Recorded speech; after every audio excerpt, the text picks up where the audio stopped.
Hello everyone, I'm Charles Brown, Portfolio Manager with CB3 Financial, and thank you for gathering here with us for Retirement Realities. This is episode 5, The Math Will Be Different. Why will the math be different for you? Well, I have good news for you and I have bad news for you. The good news is you're going to live longer than the previous generation, more than likely.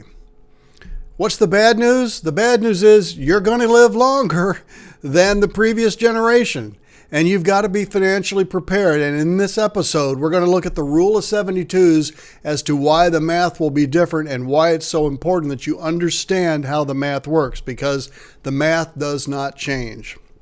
Based on this book, Not Your Father's Retirement, which I wrote with Dr. Dave Gursky, we've created this webcast series called Retirement Realities, so you guys can reassess where you are in the planning process for your retirement. Remember, we've been saying in this series, retirement is not a destination, it's where you're on your way to.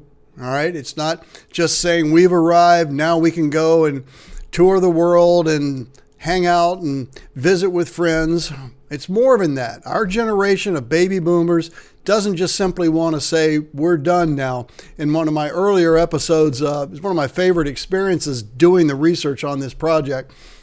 A couple said, we went to a cocktail party. I'd retired for a couple weeks or so, and people coming up to others and say, well, what do you do? And I do so-and-so, and I work at so-and-so. And then they came up to me and said, well, what do you do? Well, actually, I just retired. Oh, well, what do you do? And they move on in the next conversation as if that person being in retirement means they no longer have value. So crazy reality that we have here in America. So just if you're not aware of what we're doing at CB3 Financial, we have a variety of educational programs.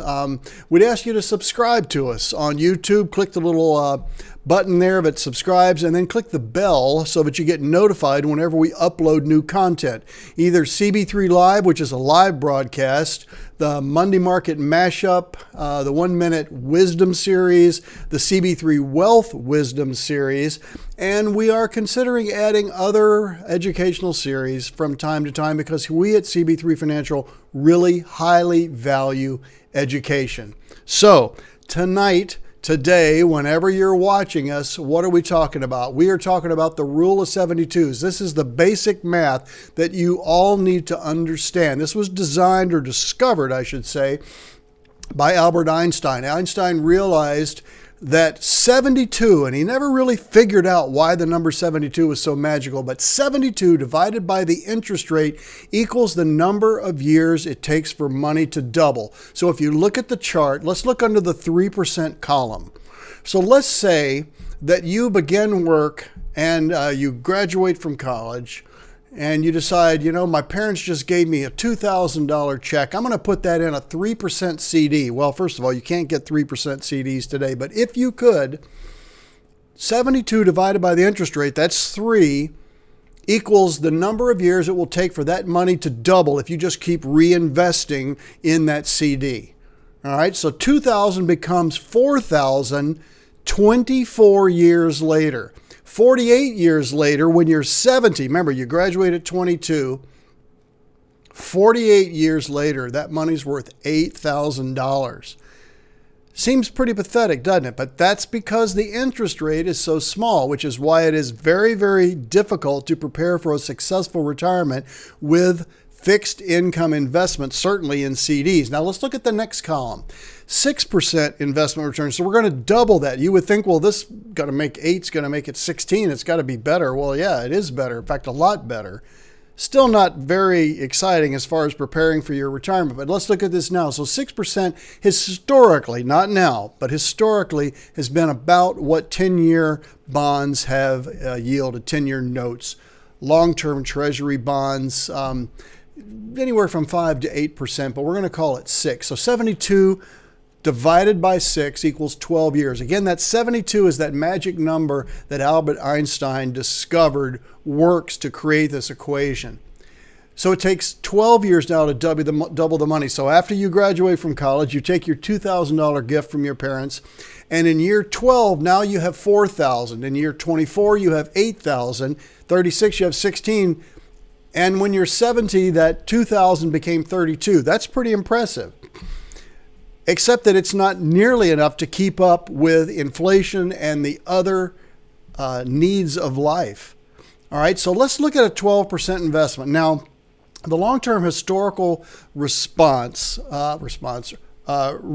on investment and the S&P 500 is just under 10%.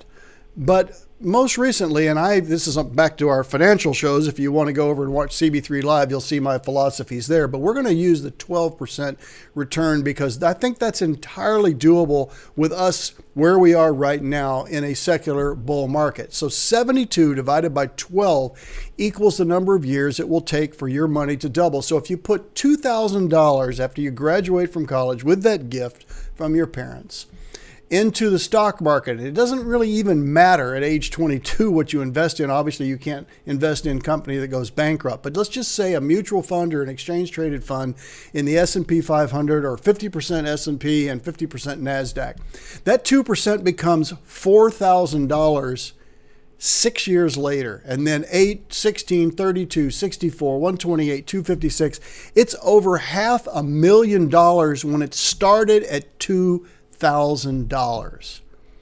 That is super important to understand. Even if you're not 22 and you're watching this, I bet you know somebody that's 22 that's going to try to retire at 70. There's your 48-year timeline. Show them this chart. But even more importantly than what I've shown you so far, this last column, the power of the rule of 72s works just the same with debt as it does with returns. So the first three columns we talked about return. You invest a certain amount of money at 3% or 6% at 12% and look at the compounding effect and the dramatic difference that it makes over a lifetime of investing. You can clearly see, and we're certainly in the camp, that equities are where you need to be.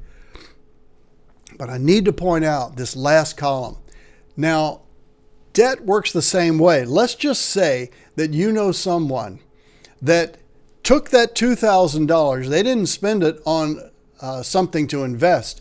They actually went out and got a credit card and put $2,000 television or something on that credit card. And they forgot to pay the bill. They didn't tell you, the parents, about the bill.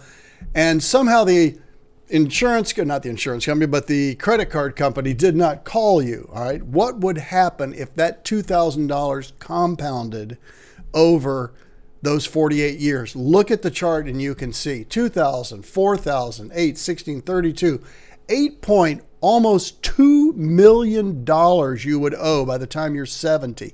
Now, obviously, no credit card company is going to allow it to go on that long, but this is the power of why staying out of debt is so important.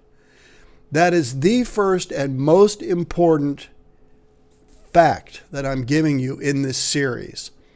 The first thing that you have to do to have the retirement reality that you want is to get out of debt. That said, I'm going to include a home mortgage as an acceptable form of debt because at least at this moment in America, there's a tremendous seller's market all across the United States in the real estate market. So borrowing money to buy a home is actually a good investment. And I'll be candid with you on this program. We moved to Nashville a few months ago and we could have paid cash for this home in which we live. We decided to finance about half of it. And the reason we did that is because the interest rate that we got was 2 5/8, or as they say now, 2.625. Forgive my old bond trader there, 2 5/8. Now, if I can make 3%, which again, we've pointed out on this chart, it's not a very good return, then I'm doing better to have invested that 3%, getting that return, and then paying a mortgage off at 2.625 or 2 5/8. Well, actually, I do much better than 3% most of the time in our investments. But that's just an overview, folks, and a very important thing that you need to realize, that the power of money and the way it compounds will significantly affect your retirement success. We're going to talk about this and other concepts like it as we continue through the series. We hope you're enjoying it. We will see you next time.